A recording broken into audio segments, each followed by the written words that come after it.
cibiran-cibiran itu tidak hanya datang daripada luar kami, tapi ada dari kami sendiri juga ada cibiran-cibiran personil, daripada personil yang ada di panggung Dewa 19 di JIS gitu ya. Ada satu personil yang ada di panggung saat malam itu yang meragukan itu gitu. Tapi ketika tiketnya sold out dalam 15 menit, tiketnya sold out dalam 15 menit, 65.000 tiket sold out dalam 15 menit, tiba-tiba personil itu minta bayaran gila-gilaan. Jadi ya begitulah manusia. Kita hanya menceritakan begitulah manusia. Ini the untold story. Jadi saya nggak mau ngasih tahu siapa orangnya, tapi begitulah manusia itu yang ada yang objektif, ada yang tidak objektif. Jakarta, Indonesia.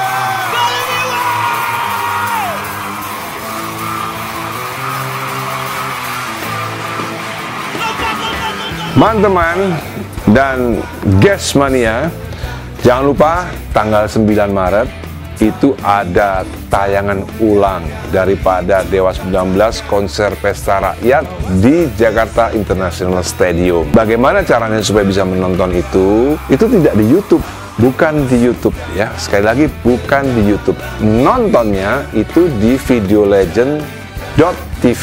Itu adalah homepage ya, bukan YouTube. Jadi silahkan kunjungi videolegend.tv. Sebelum mengunjungi tentunya harus membayar. Untuk yang tidak nonton Dewa 19 4 Februari di JIS dengan 70.000 penonton, kalaupun ingin merasakan bagaimana euforianya, silahkan kunjungi dewatiket.id untuk beli tiketnya 75.000 dan tonton acaranya di videolegend.tv. Dengan 75.000 kalian bisa menyaksikan konser Dewa 19 pada tanggal 4 Februari 2023 di Jakarta International Stadium, dan kalian akan bisa melihat bagaimana hiruk pikuk, bagaimana suksesnya acara tersebut. Jadi jangan lupa 75.000 bayarnya di dewatiket.id, nontonnya di videolegend.tv. Oke? Pada tanggal 9 Maret acaranya. Belinya kapan? Ya sekarang, cepetan, jangan lama-lama, oke?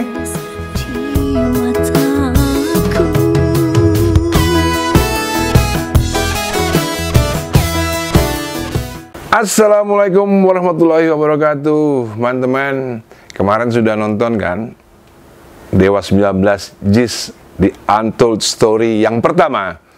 Kali ini Dewa 19 JIS Untold Part 2. Saya akan menceritakan nggak banyak sih, sedikit aja tentang suka duka daripada Dewa 19 di JIS ini ya. Ya, saya sebelumnya ada yang mau lewat.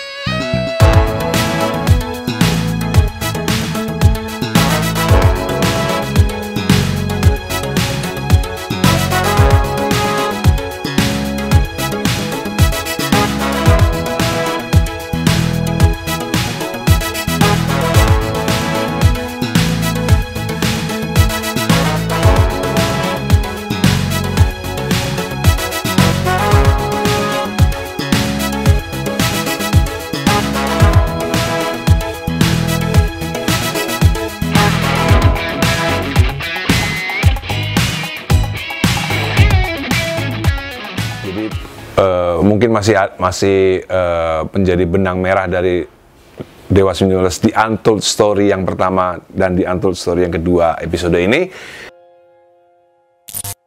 Kenapa sih Dewa 19 harus di JIS ya, harus di JIS?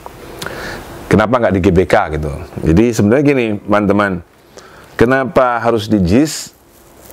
Karena waktu itu manajemen daripada Jakpro yang mengelola JIS itu waktu itu, yang sekarang udah diganti semua ya, waktu itu kita kerjasamanya itu enak. Jadi kita tidak menyewa tapi bekerja sama. Jadi kita bisnis bareng-bareng dengan Jakpro. Jadi Jakpro adalah bagian daripada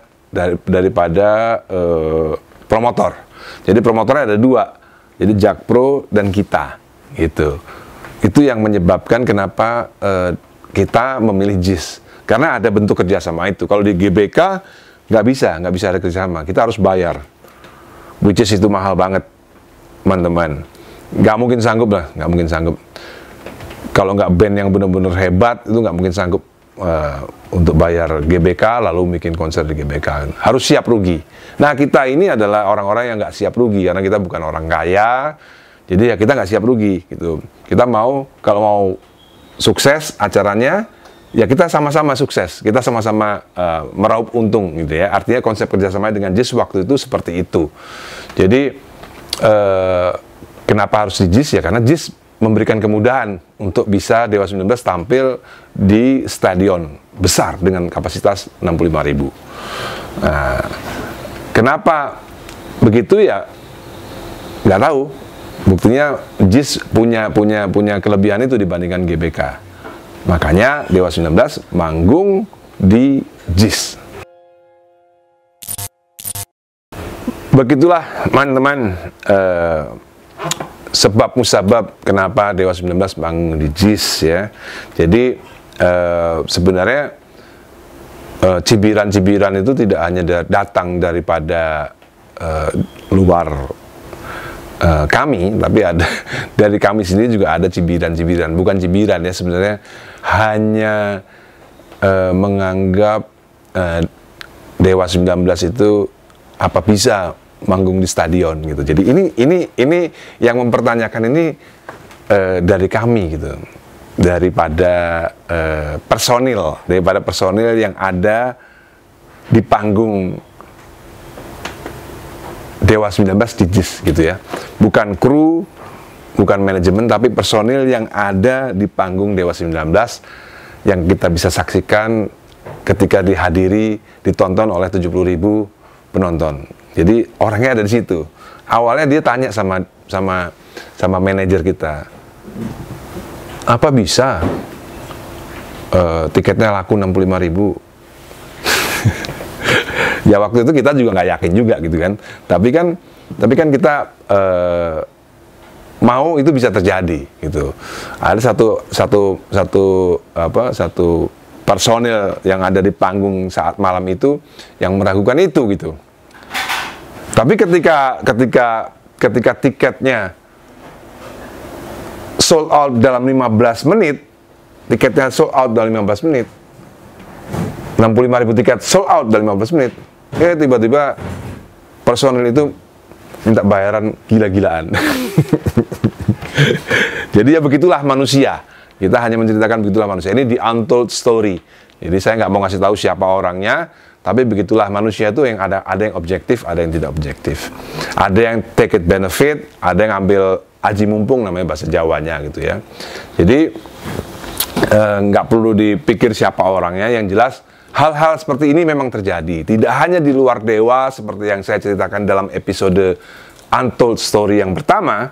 Di Untold Story yang kedua ini kita ceritakan hal ini pun juga terjadi di dalam kita. Jadi di dalam kita. Jadi saya harus tanda tangan kontrak kepada member yang ada, bukan member ya, personil, pokoknya personil yang ada di dalam panggung itu, saya harus tanda tangan kontrak. Salah satunya saya harus tanda tangan kontrak bahwa saya tidak boleh menyapa, tokoh politik, tokoh capres, tokoh politik. Oke, saya tanda tangan. Saya tidak boleh melakukan kegiatan yang bersifat politik. Oke, saya tanda tangan. Sebenarnya saya kesel juga nih, bajingan kayak gini yang mesti tanda tangan gitu ya. Makanya, tapi nggak apa-apa lah, nggak apa-apa. Oke, biar semuanya bisa terjadi konsernya, oke, gitu, nggak apa-apa. Jadi nggak usah terlalu pikirin siapa ya, karena ada yang mau lewat.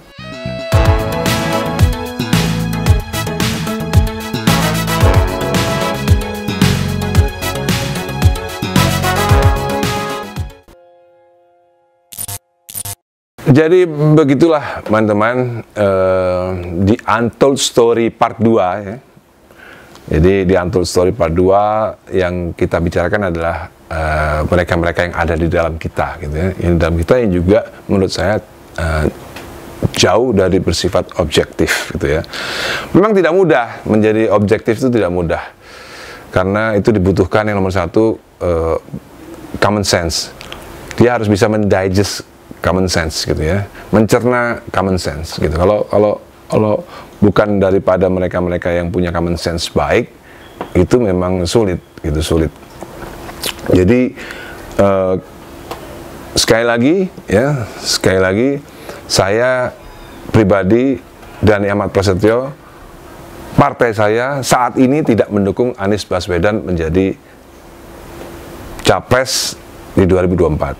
Tapi saya mendukung Anies Baswedan saat ingin membuat sesuatu gedung olahraga yang bisa digunakan menjadi gedung serbaguna, yaitu seperti JIS, dan saya mendukung JIS sampai 100% sempurna, sampai 100% bisa dinikmati oleh warganya.